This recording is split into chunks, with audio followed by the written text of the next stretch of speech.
Doctor साहब, गेहूँ ज़्यादा लंबे बदने पार्टी पड़ जाती है, क्या ज़्यादा करें? खाद पानी वाली किस्में बो रखी हैं अक्टूबर के अंतिम सप्ताह में या नवंबर के पहले सप्ताह में।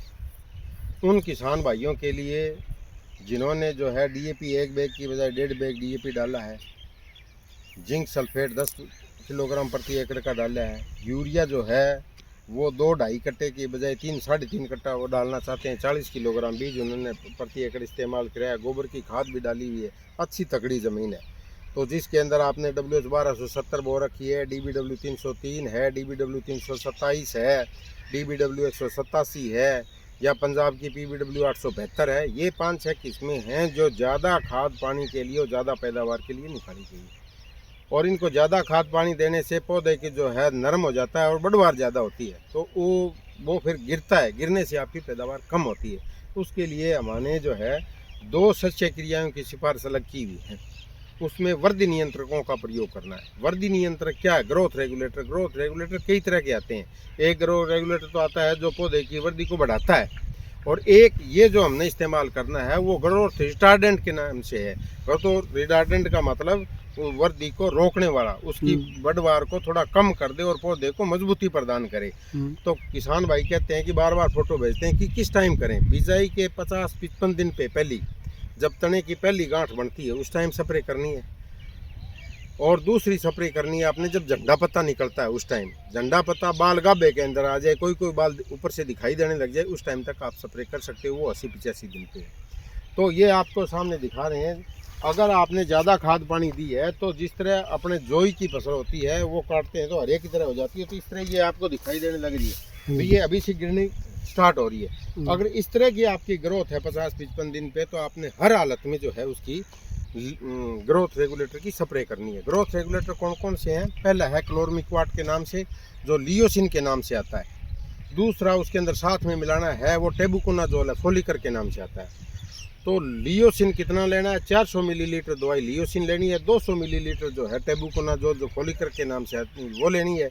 दोनों को टैंक मिक्स एक ही टंकी के अंदर डालना है और 200 लीटर पानी प्रति एकड़ के हिसाब से आपने इस्तेमाल करना है। पहली स्प्रे करनी है आपने 50-55 दिन पे, और दूसरी स्प्रे करनी है आपने 80-85 दिन पे, जब झंडा पत्ता निकले उस टाइम। 2 स्प्रे करने से क्या होगा कि इसकी ग्रोथ जो है, इसकी बढ़वार जो है 8-10 सेंटीमीटर कम हो जाएगी। और जो तना इसके अंदर जिस तरह ये अब तना बनना स्टार्ट हो गया नोड, तो ये तना अंदर से ओलो थोथा होता है। तो ये थोथा है, इसके अंदर धागे भर के और ये लिग्निफाइड होके धागे बन के भर जाएगा और बांस की तरह मजबूत हो जाएगा। गिरेगा नहीं तो आपकी पैदावार प्रति एकड़ ज़्यादा होगी। तो इसलिए कई किसान भाई जो कहते हैं कि हमने तो चमत्कार कर दी या दूसरा किसी को जिबरलिक एसिड दे दिया, नहीं। जो हमने टेस्ट किया है वो लियोसिन और टेबुकोनाजोल यही किया हुआ है। तो ये दोनों मिला के आपने स्प्रे करनी है। ये इसकी बढ़वार को रोकेंगे। बढ़वार रोकने से आपकी 8-10 सेंटीमीटर हाइट कम हो जाएगी। पौधे के अंदर जो धागा भर के इसका तना मजबूत हो जाएगा। गिरेगा नहीं तो आपकी पैदावार ज़्यादा होगी। तो इस तरह से किसान भाई प्रति एकड़ अपनी पैदावार ज़्यादा ले सकते हैं। गेहूँ एक ऐसी फसल है जिसके अंदर भिन्न भिन्न तरह के जो है मोलिकूल, कोई इसके अंदर फ्यूराडान डाल रहा है, कोई और चीज़ डाल रहा है। ज़्यादा कुछ डालने की ज़रूरत नहीं है। जितनी सिफारिश की गई है हरियाणा कृषि विश्वविद्यालय हिसार द्वारा, वही खाद जो है आपने डालनी है। बहुत से किसानों का भी देखते हैं कि जो है डीएपी पहले नीचे डाल दी, फिर पहले पानी के ऊपर डालने लग रहे हैं, एनपी के ऊपर से डालने लग रहे हैं। ये खाद जो फास्फोरस है वो इमोबाइल है, तब चल नहीं सकता। ये तो आपने अगर जड़ के नज़दीक में नीचे डला हुआ है तो ही कामयाब है, नहीं तो ऊपर वो ज़मीन में पड़ी रहेगी, आपको वैसे ही फ़ायदा नहीं होगा। आपको आर्थिक नुकसान भी होगा और आपको पैदावार का पूरा जो भरपूर लाभ लेना चाहते हो वो नहीं ले सकते। तो इसलिए हमारे जो है हमारे हरियाणा कृषि विश्वविद्यालय की जो सिफारिश हैं उनके अनुसार किसान भाई खेती करें। और हमारे कुलपति महोदय प्रोफेसर BR कंबोज जी बार बार इस बात पर स्ट्रेस देते रहते हैं कि किसानों को जो है लेटेस्ट हमारी जानकारी, हमारी जो टेक्नोलॉजी जो हमने डेवलप करी है वो किसानों तक ज़्यादा से ज़्यादा पहुँचे, ताकि उनकी आमदनी बढ़े और उनका जीवन स्तर ऊपर होगा, जिससे हमारा देश और प्रदेश जो है आगे बढ़ेगा। सभी किसान भाइयों को मेरा धन्यवाद। कणक है ये पड़ने लगी, 1 फुट तो बदरी फालतू बदरी है।